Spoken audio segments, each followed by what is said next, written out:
What was your final fuck you to a boss you didn't like? Story 1. Mechanic at a commuter airline. Boss wanted me to sign off a plane pre-flight inspection. I refused to sign because the plane was not airworthy. He told me if I wished to continue working, then I'd better sign. My response, then I guess I don't work here anymore. I picked up my toolbox and left. Edit, yes, I am an AMP. I did report it to the head of maintenance as well as the FAA. No, I cannot reveal the airline, but rest assured, they have been absorbed by other major airlines several times and are not flying these model of planes any longer. Story 2. My exit interview. When I was asked the reason for leaving, I simply said their name and nothing more. My brother says he has a manager who has been named a total of 4 times during exit interviews. Like damn, how much can you suck to make 4 different people leave? How much does that company suck to do nothing about it? Story 3. The manager told me the company I worked for owned me and that I'd do what they said or face consequences. This was in a meeting with other employees present. I walked out of the store with the manager screaming at me to get back to work. Story 4. Working retail. I quit at the register on Black Friday. I had recently gotten another full-time job and was keeping this retail gig because I liked the employee discount, and due to my other job, this check was pure fun money. All that is to say, I didn't need the retail job. My store manager comes over at hour 7 of my shift, with chaos and a line 100 people long, and has the nerve to tell me my upsales, fishing for promo signups, rewards, credit cards, etc., weren't cutting it for how much traffic I was seeing. In front of the customers. I already couldn't stand this BS, so I said, you know what, you do it, I'm done, and then I apologized to my coworkers on the way out. Story 5. When I left, he promised to take half what I was making and spread it among the team as raises to cover the extra work. He was trying to stop the exodus as I was the 3rd person to leave in a short time. So, when I left, I handed my pay stub, minus social security info, to the team and said, just in case he tries to lie, this is what I make. He tried to lie. They also realized they were being underpaid by a good chunk. He told me that was a breach of confidential information and they could sue me. I told him to sue me then. Never heard from that company again except for tax documents.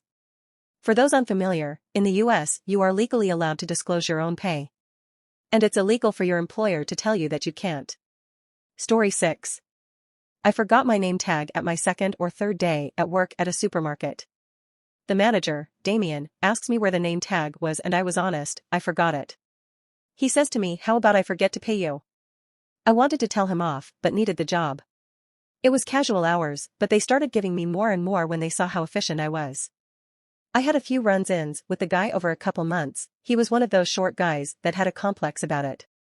Drove a powerful car, belittled people, and was just a piece of shit. Eventually, I found full-time work, so one day I walk in, resigned on the spot and walked out, but it was a weekend and he wasn't there. It was right before Christmas.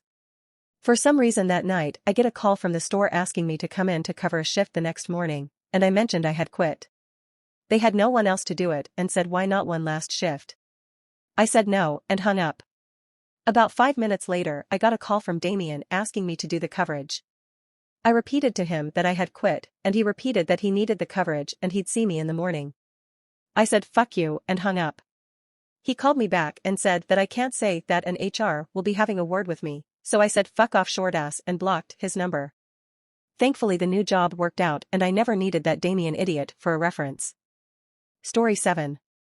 I was a program director developing and piloting a new program, and after a year of being overloaded and telling our executive director I either needed a second person or a smaller caseload, he pulls me into his office and goes, we don't really think you're a good fit for this position, but you're a bright young lady and we'd hate to lose you.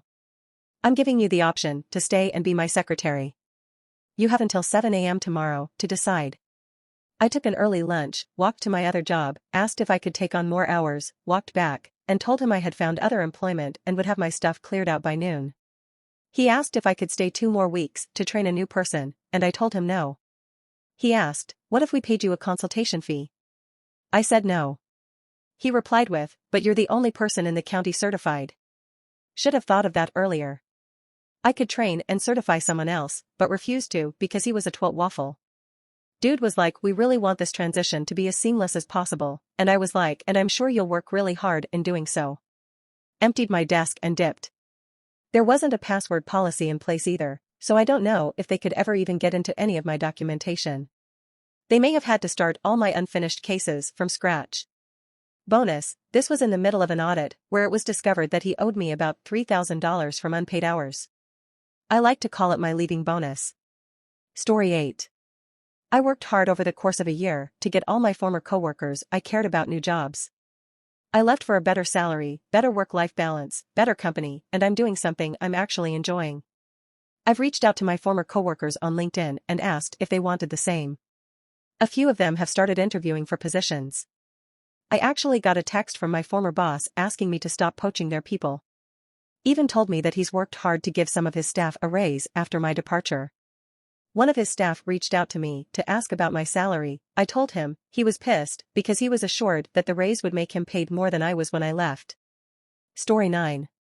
Well, I mean, it was an actual fuck you. He had just realized he was getting terminated for some pretty egregious safety-related ignorance that I and several others had reported. He was going through that sob story period while HR was investigating and came in for his shift one day and HR had, accidentally, terminated him early, which he found out trying to use our work portal and his logins didn't work for anything. So while he's sob-storying me, he was unaware of who had reported him. I basically go. So this is your last day? Yeah man, I'm terminated in the system. Wow. That sucks for you. I just want to take this opportunity to tell you fuck you, and fuck you for endangering our safety here. You were, by far, the worst manager I have ever seen. And then I just walked away. Story 10. Salary was delayed by 2 weeks and was about told to be lenient because the company is growing and needs our help and cooperation. I waited for another week, but I was ignored. I left the job without notice, and upon them calling me to sue me, I replied, you have money to sue people, but no money to pay employees. I switched job and I am at a better place right now. Missing payroll is a serious offense. Story 11.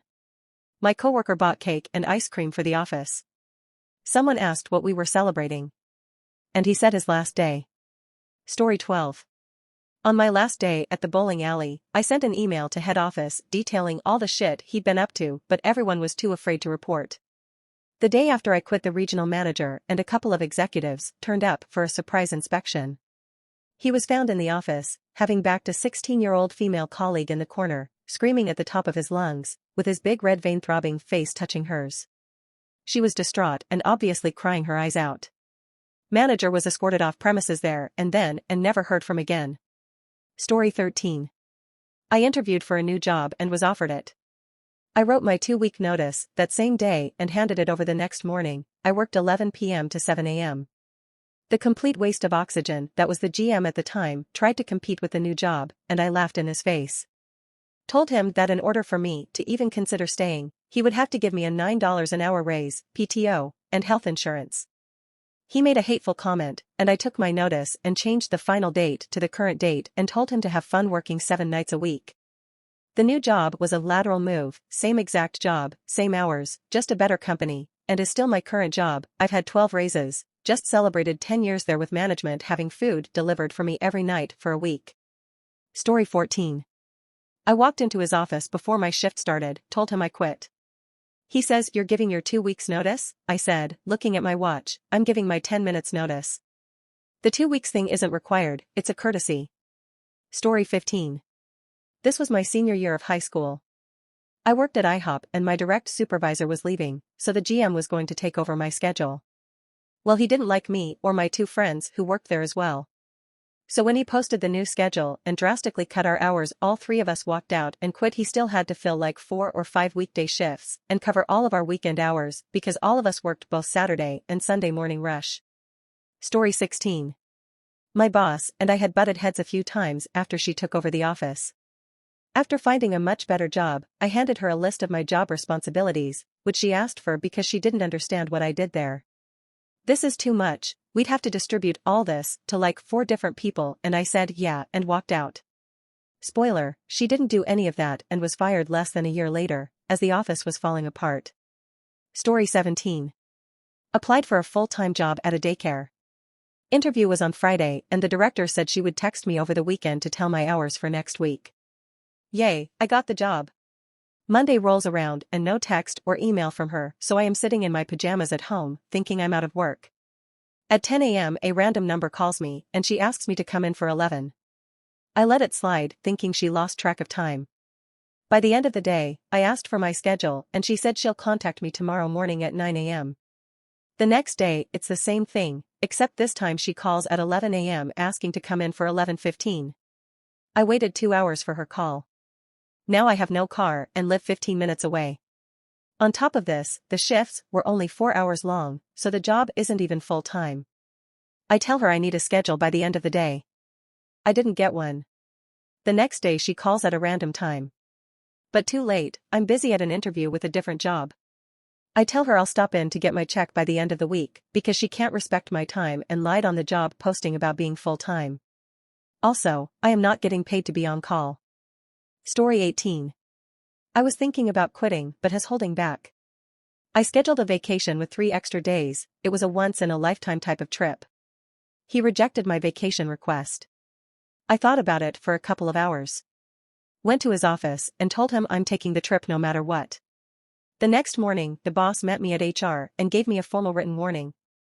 I responded by giving him my 2-week notice. They apologized and tried to convince me not to leave, but it was too late. Story 19. Worked in China in a language training center. Left the country without informing anyone at work. Once I was out of China, I posted all the info I had about the benefits foreign workers were supposed to have but never had, tax reimbursement, pension savings, etc., and how HR and finance appropriated them in regional and local WeChat groups, both in English and Chinese.